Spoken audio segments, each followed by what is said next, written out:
सदगुरुदेव भगवान की जय हो। त्रिलोकीनाथ श्री रामचंद्र जी महाराज की जय हो। भगवान श्री महाकालेश्वर महाराज की जय हो। राधे रानी मैया की जय हो। श्रीमद देवी भागवत पुराण की श्रवण विधि, श्रवण के महान फल तथा महात्म का वर्णन। ऋषिगण बोले, महाभाग सूत्री, हम देवी भागवत के उत्तम महात्म को सुन चुके, अब पुराण श्रवण की विधि सुनना चाहते हैं।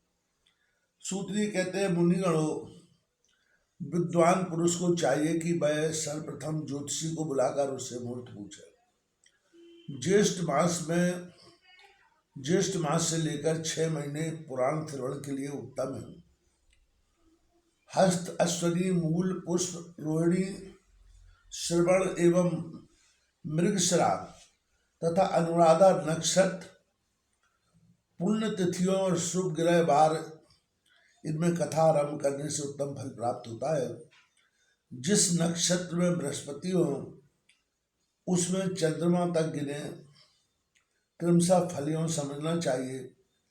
4 तक धर्म प्राप्ति, फिर 4 तक लक्ष्मी प्राप्ति, इसके बाद 1 नक्षत्र कथा में सिद्धि देने वाला, फिर 5 नक्षत्र सुनकर बाद में 6 नक्षत्र पीड़ा देने वाले, इसके बाद 4 नक्षत्र ज्ञान प्राप्ति में सहायक होते हैं। पुराण श्रवण के आरंभ में इस चक्र पर अवश्य विचार कर लेना चाहिए। यह भगवान शंकर का कथन है अथवा भगवती जगदम्बिका को प्रसन्न करने के लिए 4 नवरात्रों में इसका श्रवण करना चाहिए। इसके सिवा अन्य महीने में भी इसे सुना जा सकता है, परंतु तब भी तिथि, नक्षत्र और दिन के संबंध में विचार करना परम आवश्यक है। विवेकशील पुरुष का कर्तव्य होता है कि विवाह आदि यज्ञों में जैसी सामग्री आवश्यक होती है वैसी सामग्री इस नभा यज्ञ में भी एकत्रित करने का प्रयत्न करें। दम्भ और लोभ से रहित अनेकों सहायक विद्वान रहने चाहिए। भगवती जगदम्बिका में भक्ति रखने वाले 4 अन्य पुरुष कथावाचक के अतिरिक्त बैठकर पाठ करें। प्रत्येक दिशा में वो समाचार भेजना चाहिए। आप लोग यहाँ अवश्य पधारे। श्रीमद देवी भागवत की कथा आरंभ हो रही है। सूर्य, गणेश, शिव, शक्ति अथवा विष्णु किसी भी देवताओं में भक्ति रखने वाले क्यों नहीं हो, वे सभी कथा श्रवण के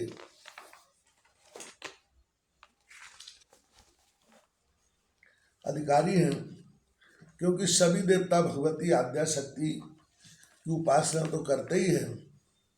श्रीमद देवी भागवत की कथा अमृतमयी है। इसमें अटूट प्रेम रखने वाले सज्जन इस रस को पीने की उत्कट इच्छा से यहाँ अवश्य पधारने की कृपा करें।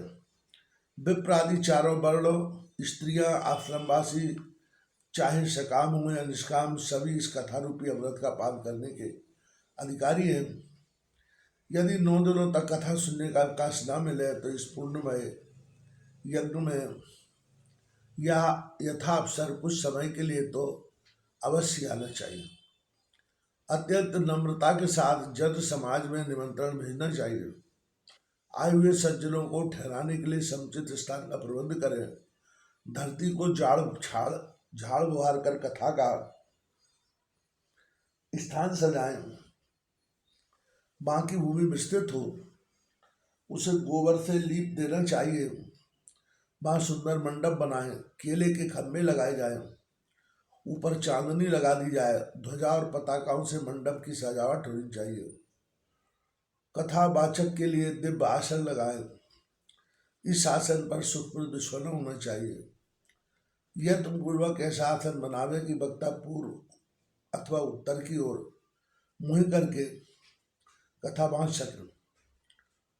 कथा सुनने के लिए स्त्री पुरुष सभी आवे और उनके लिए समुचित आसनों की व्यवस्था हो। सुंदर ढंग से